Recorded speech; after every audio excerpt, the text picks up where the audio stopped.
Hello, ladies and gentlemen out there. Good morning. This is yours truly, Evans Okongo from Kenya. It's always a pleasure having you around. And today I'm so elated to say that welcome to this YouTube channel, a channel that has been very much helpful to you, a channel that is actually growing by the day. And I believe, well, every day it has to grow and make some positive impact. Nonetheless, if you are new and you've not had the rare opportunity of subscribing to my YouTube channel, kindly consider to do so because you need to help me grow this channel. And at the tail end, let me hear your feedback if it is impacting you positively or what do you need that we do. Today, I have a concern. This is a family issue. It's called a family issue. It's a concern about the rearing of children, about just the rearing of children. And as always, as I normally get to inform you, I'm an educator. I'm an educator. Call me a facilitator of education. Some call me teacher, or in Kiswahili we call each other mwalimu. So I'm a mwalimu. Yeah, here in East Africa, Kenya, teachers are called mwalimu. So I am mwalimu. And the mwalimu has now started to have a different experience about taking care of our children, majorly when they are in our families and we don't know what exactly is happening. You can bear with me, my eyes are very lazy, but nonetheless, I normally use specs.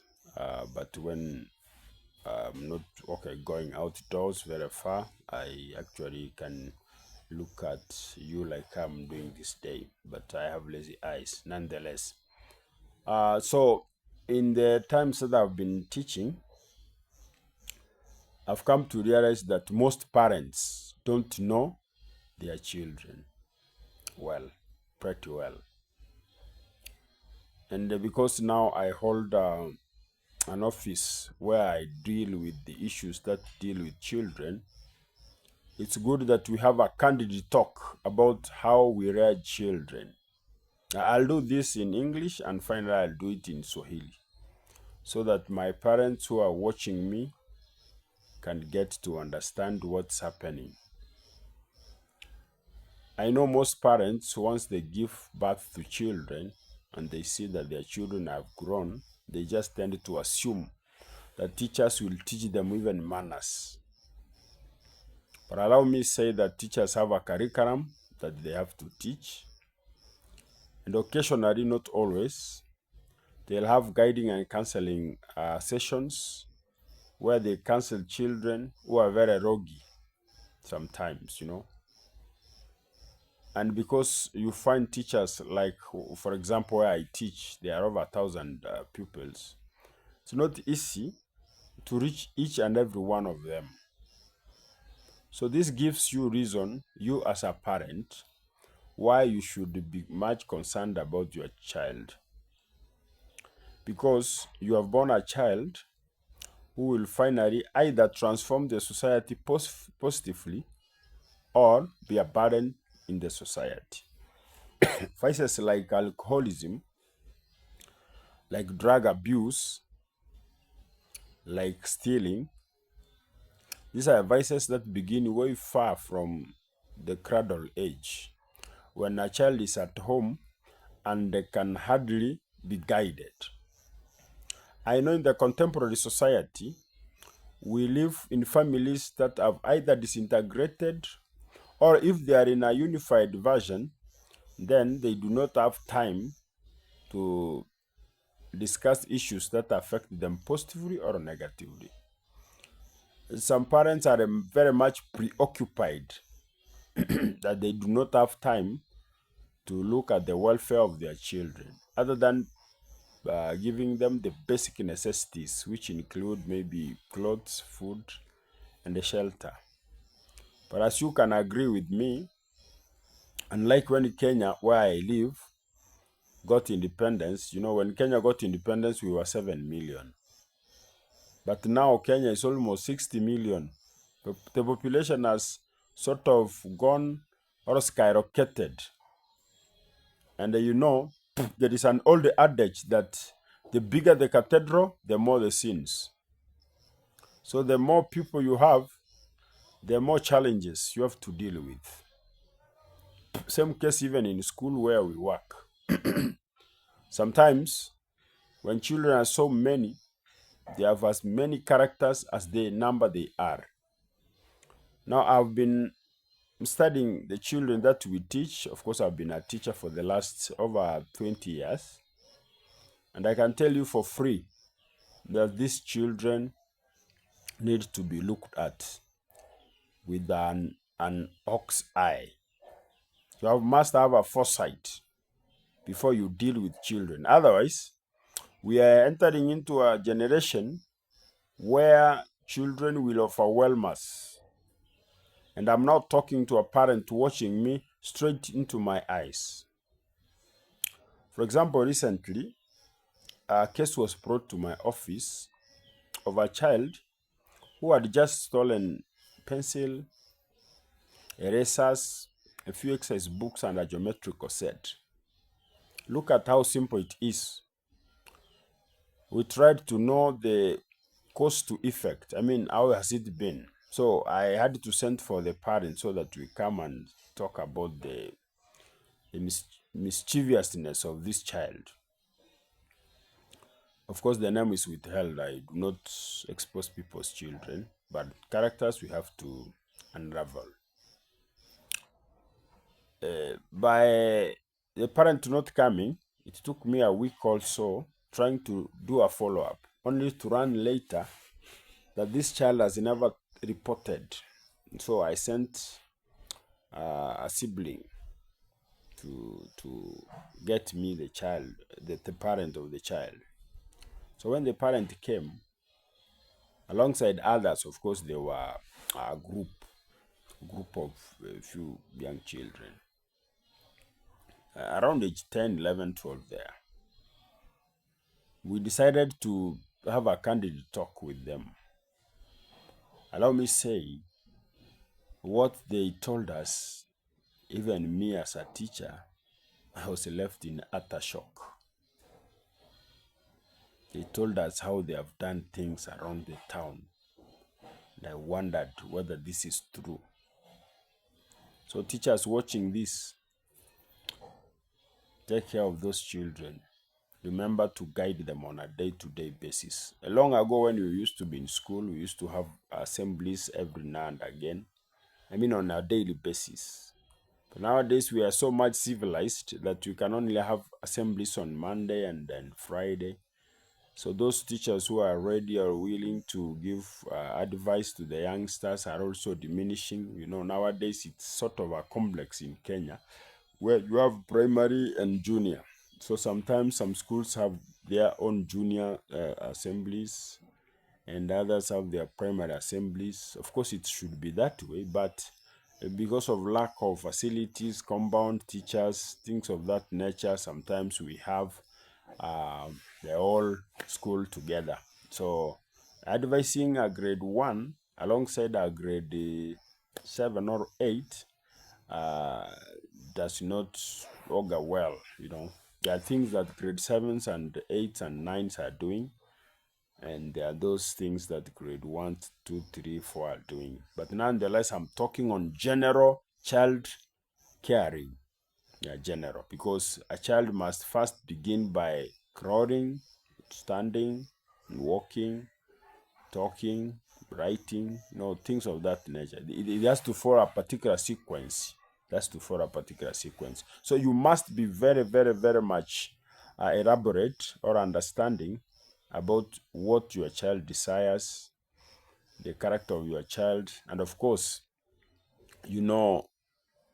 a mango tree does not bear guava. If you know, you know. So you must also know your character growing, because you might have proceeded to give us a character that is not tenable in the society. So you must understand your history well, tell your children your history, your shortcomings, so that they can also look for a way to change. I'm giving my own personal opinion. This is not written in any other book, but it can be a book because I have also the authority of writing.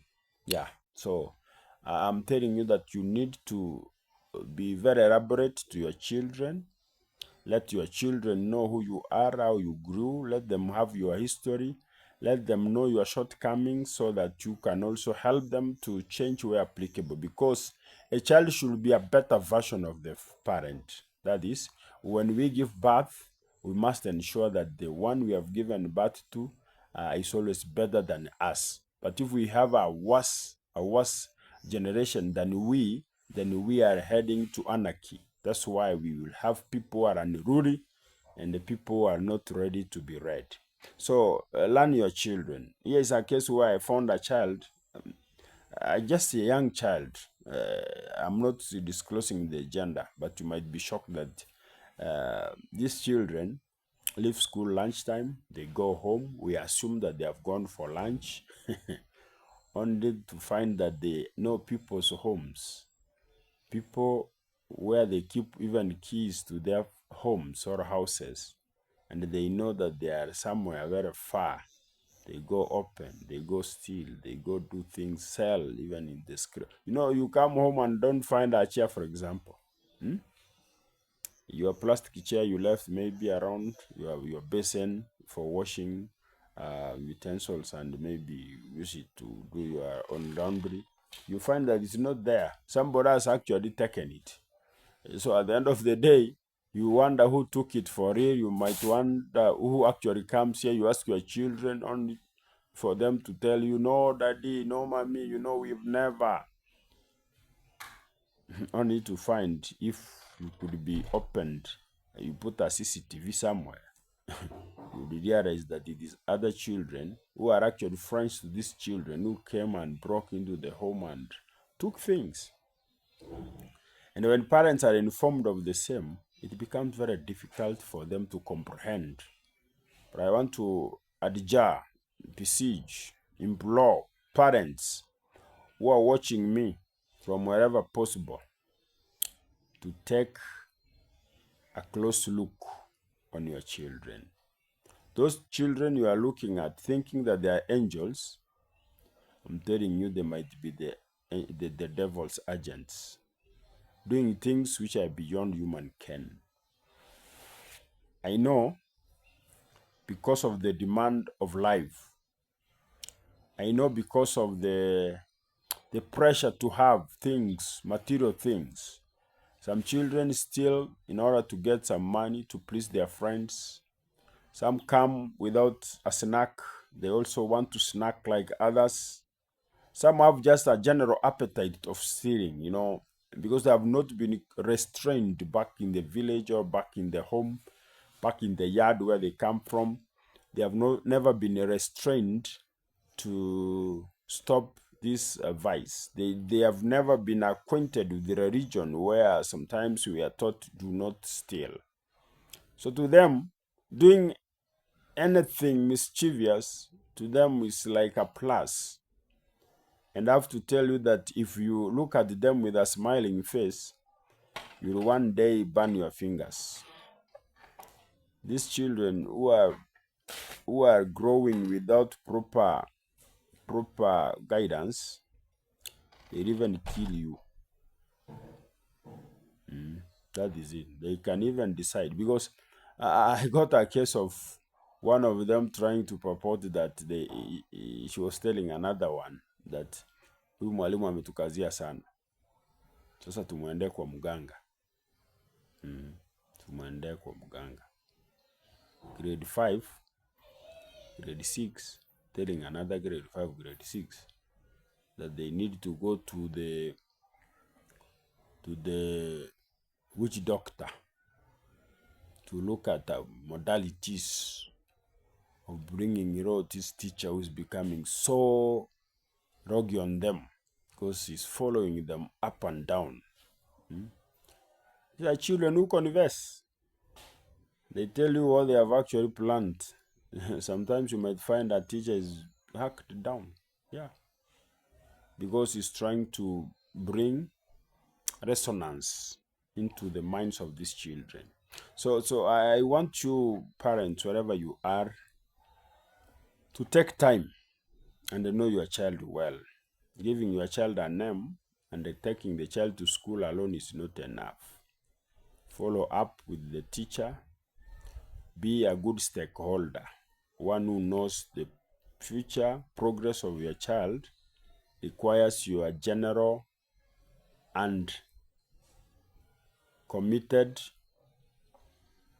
understanding. You must understand. You must come understand from the teachers, listen, and give them time to also express themselves, because they have points they want to tell you, but naturally we become busybodies. And when you are a parent and you've decided to be very busy, you cannot go to where your child goes to school. You cannot attend to the needs of your child back at home, only claiming that you're tired. You can never help the child. Let us speak to these children. Let us hear their dreams. Let us hear their ambitions and talk to them. Let us have a candid talk here and there. Meeting them more often than once will create a very great impact. Show them some love. Do not cast them all through. Let them be aware that you are struggling to make the ends meet. Let them understand you. Some of the parents are very unique. They eat alone. They do not want to share meals with even their children. So children feel like they are neglected.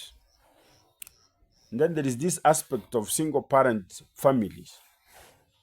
This one now is also another problem that has come into the society that we must agree.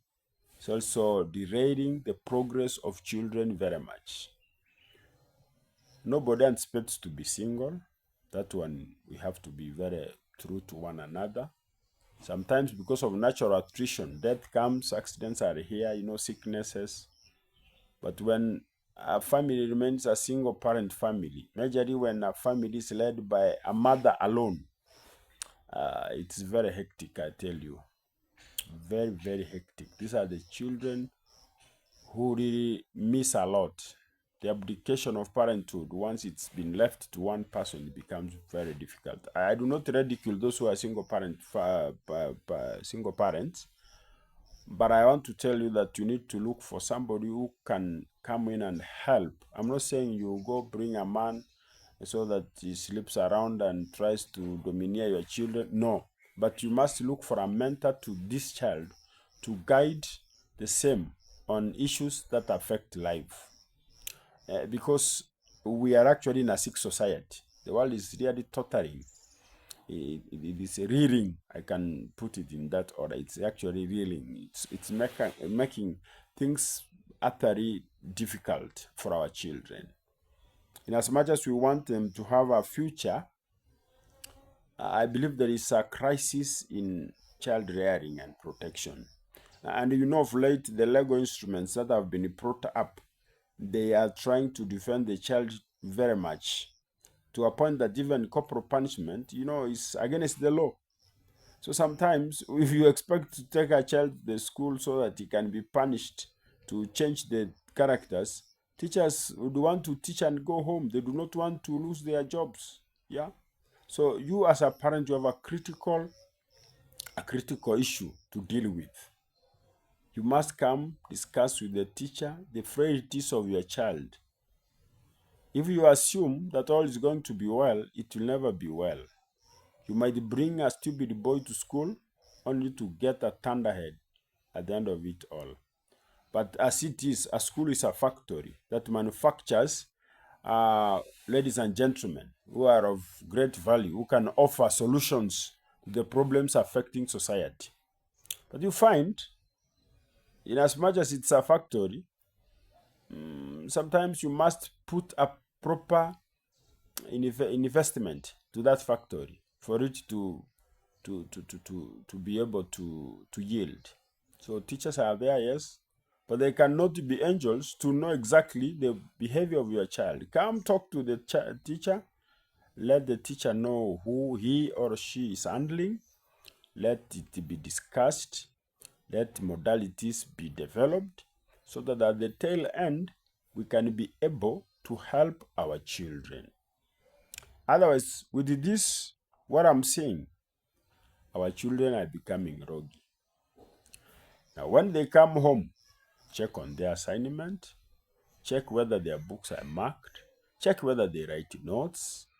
There's what we call parental involvement. Involve yourself in the progress of that child, so that at the end, you also have in your fingertips the exact nature of the child you have. You grew when there were no phones. These children have got phones, and you don't know. You only look at your child or say, okay, mine does not know anything. If anything, she comes out of the home and comes back at every other time. But you don't know what's happening right inside the blanket. Storm into those rooms. Those are your children. Hey, come on. There's nothing you fear. You need to know exactly what is inside those rooms. You'll find a lot of gadgets. Some boys are buying them.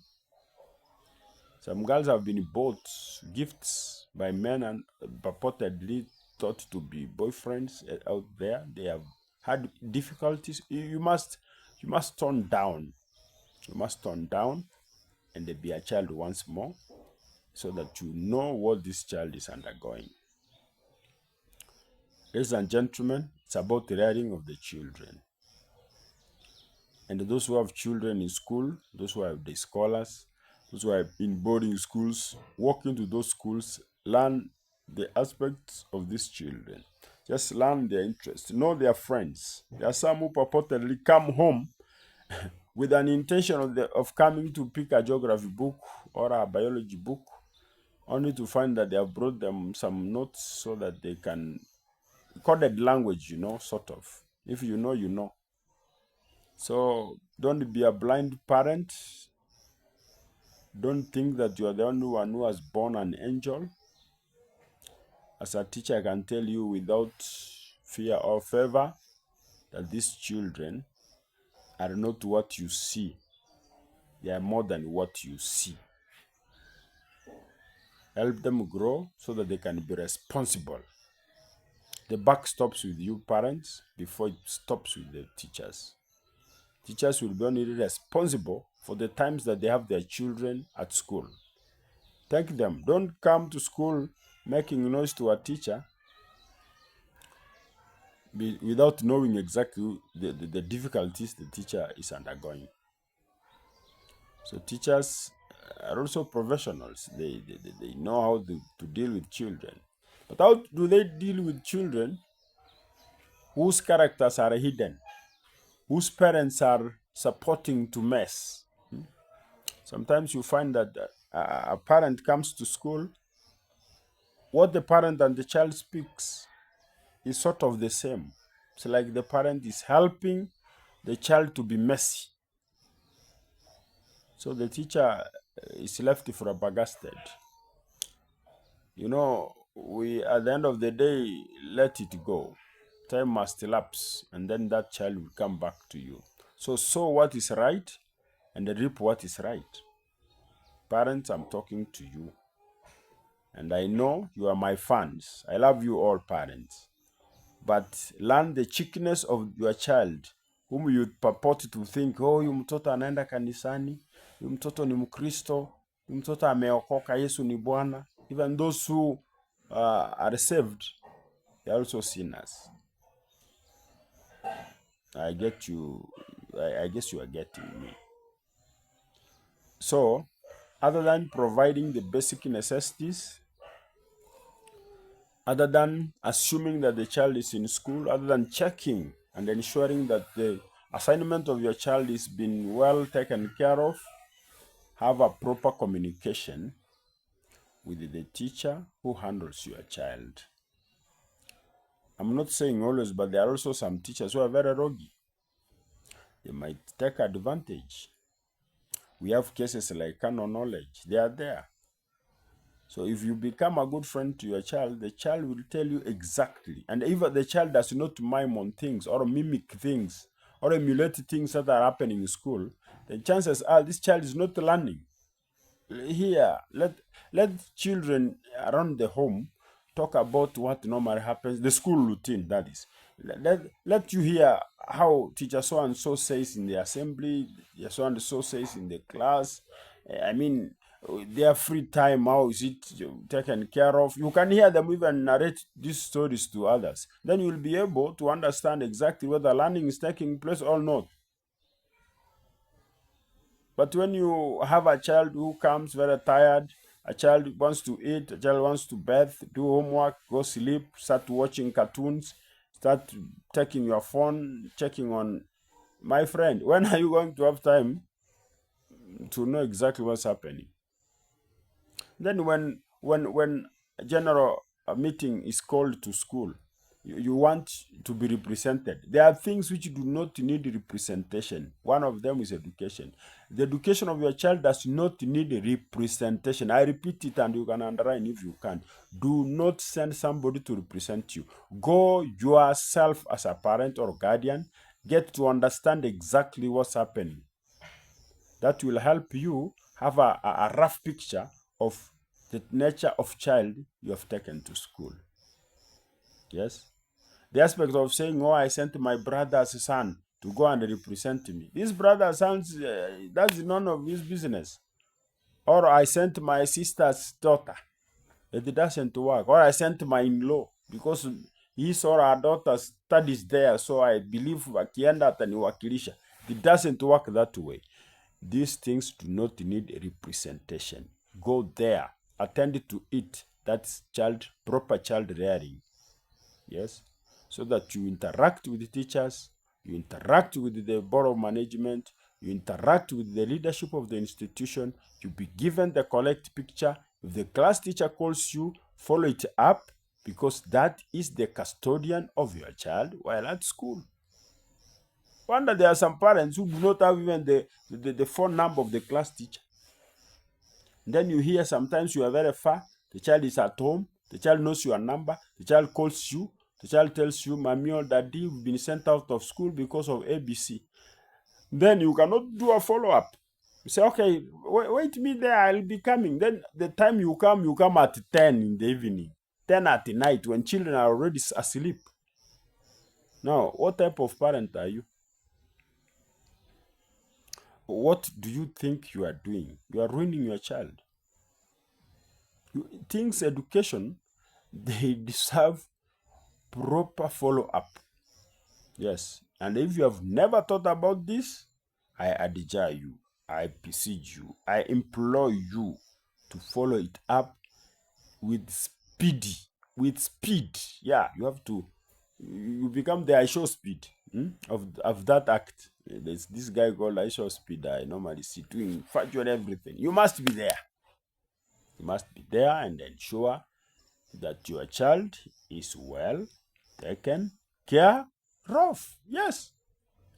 Parents, I guess we are at par. And those of you who are contemplating take children to school, get prepared properly. Schools are transitional places where people transit from home to school, from school to work or to college, from college to work, from work, that is that which makes a human being become a human being. So you cannot purport to say, oh, I know the weakness of my child. You yourself alone cannot explore your child to the end. No, it's not possible. But there are those who mingle with your child, and those who mingle with your child will also give you at least a picture so that you'll be able to understand the nature of child you're bringing up. I like what my teacher once told my father in my hearing, that this boy, the way I look at him, he can become a good person in the future. And I was almost number. Now we were being given numbers by that time. I used to be number 89 out of 92, but still, there was some beacon of hope. Yes, yeah, there was some hope, some glimmer of hope. Yeah, being said to me, and I was just in grade 4. And that statement changed me a lot. Today I'm able to speak this way because of one Asava Fluku, who just told my father This boy, the way I see him, is not stupid. And I used to assume I don't know anything. So you too, go encourage your child to be somebody. My lesson is over. Lessons are normally around 30-35 minutes. So if you have taken time and listened to me keenly, I believe you are getting something. So, in case you've never had the opportunity to listen from me, I am yours truly, Evans Okongo from Kenya. Always a pleasure having you around. And I look forward to giving you more tenets about school life, family life, other aspects of life. And when I'm free and I'm out of the doors, I normally give you adventures. But nonetheless, thank you for watching me to the end without cutting, without doing another thing. And if you are new and you've never had the opportunity to share, to comment, kindly do let me hear your comment, whether positive or negative. I like it that way, and kindly consider to subscribe to my YouTube channel. Help me grow these numbers. It's been a pleasure having you, and always I look forward to meet as many fans as possible. Nowadays, I'm so happy and elated when I meet people on the streets telling me, "Oh, this is Evans Okongo from Kenya." I feel so happy, and make me happy by subscribing. Let's top the number from number 616 to 1,000 and above. Of course, sina haraka. I'm gradually coming, and I believe I'll be there in the appointed time. Thank you for watching. It was a pleasure having you. Until another time, I salute.